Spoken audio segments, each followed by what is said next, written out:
Shalom, selamat pagi Bapak Ibu serta saudara yang dikasih Tuhan. Kiranya berkat, damai sejahtera dan sukacita dari Tuhan Yesus Kristus senantiasa menyertai kita sekalian. Sebelum kita mendengarkan firman Tuhan dan renungan, marilah kita berdoa. Tuhan Allah Bapa yang baik, kami sungguh bersyukur atas kebaikan dan kemurahan-Mu, karena Engkau Tuhan yang selalu melindungi, menolong dan menopang kami. Terima kasih atas setiap kemurahan-Mu, ya Tuhan. Jika saat ini kami akan mendengarkan firman-Mu, urapilah kami dengan Roh Kudus-Mu, agar kami dapat mengerti dan memahami apa yang Tuhan sampaikan kepada kami, agar karakter kami semakin hari semakin bertumbuh menjadi lebih baik, sehingga semakin berkenan di hati Tuhan. Terima kasih Tuhan. Di dalam nama Tuhan Yesus Kristus kami berdoa. Amin.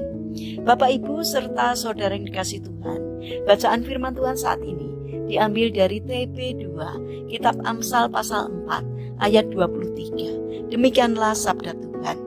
Jagalah hatimu dengan segala kewaspadaan, karena dari sanalah terpancar kehidupan.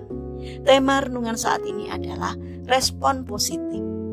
Bapak Ibu serta saudara yang dikasih Tuhan, ada sebuah pernyataan.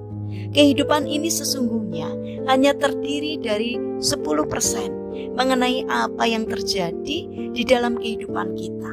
Selebihnya 90% adalah tentang bagaimana kita meresponnya. Kita tahu bahwa apa yang terjadi di dalam kehidupan ini berada di luar kontrol kita.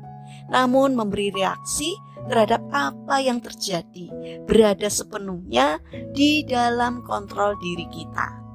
Sebagai contoh, ada seseorang yang mengalami cacat seumur hidup karena kecelakaan yang dialaminya ketika ia berumur 5 tahun.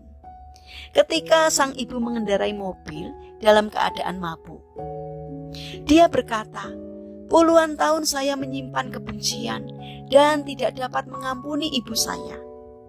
Namun pada akhirnya saya sadar bahwa sikap saya tersebut justru melukai hati saya lebih daripada melukai hati ibu saya. Dan sekarang kami bagaikan dua sahabat." Peristiwa kecelakaan tersebut hanya menjadi sebuah memori yang buruk yang mengisi 10% perjalanan kehidupannya. Namun reaksi yang salah membelenggu 90% perjalanan kehidupan dalam kebencian dan luka hati.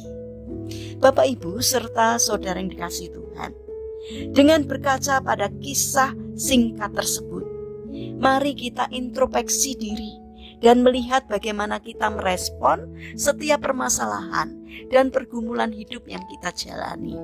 Jangan biarkan kepahitan, kebencian, kemarahan dan luka hati masih menggores cerita kehidupan kita.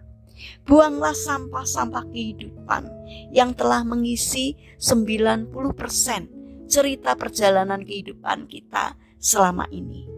Mulailah dengan sesuatu yang baru di dalam pikiran kita, bahwa apa yang tidak dapat kita kontrol hanya akan mengisi 10% kehidupan kita. Dan kita masih memiliki tanggung jawab untuk 90% yang berada dalam kontrol kita. Ingatlah, pikiran yang benar akan menghasilkan reaksi yang benar, yang akan membawa kita mengisi kehidupan ini dengan jauh lebih baik. Adalah baik kalau kita menyimak pernyataan seseorang.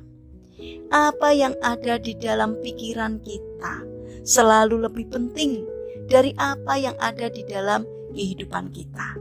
Oleh sebab itu, mari kita mengisi hati dan pikiran kita dengan nilai-nilai kebenaran firman Tuhan yang akan menjadi dasar di dalam kita merespon segala sesuatu yang terjadi dalam kehidupan kita. Respon positif merupakan cara yang baik dalam menanggapi segala sesuatu. Bapak, Ibu, serta saudara yang terkasih, mari kita membiasakan diri untuk merespon segala sesuatu secara positif. Karena itu isilah pikiran kita dengan hal-hal yang positif, agar tutur kata dan tindakan kita pun juga akhirnya menghasilkan yang baik.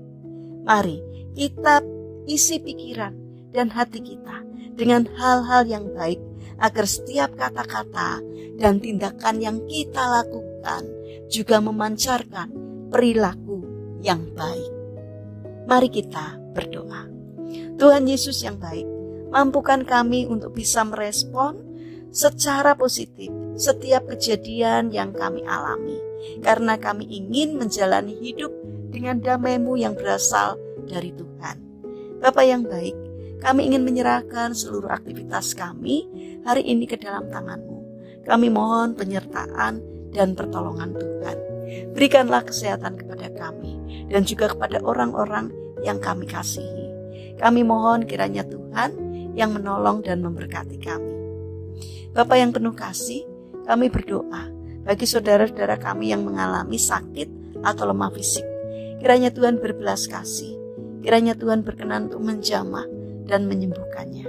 Demikian juga berkatilah bangsa dan negara kami, terutama para pemimpin yang Engkau percaya untuk memimpin negeri kami. Berikan hikmat dari surga, sehingga setiap hal yang dipikirkan, yang diputuskan, yang dilakukan seturut dengan kehendak-Mu. Ajarkan pimpinan negara kami menjadi orang-orang yang takut kepada Tuhan, sehingga mereka mengerjakan apa yang Tuhan berikan kepada mereka. Terima kasih Tuhan. Kami serahkan doa ini hanya di dalam nama Tuhan Yesus Kristus. Amin. Puji Tuhan, saudara yang terkasih. Kiranya firman Tuhan dan renungan hari ini dapat menjadi berkat bagi kita semua. Haleluya.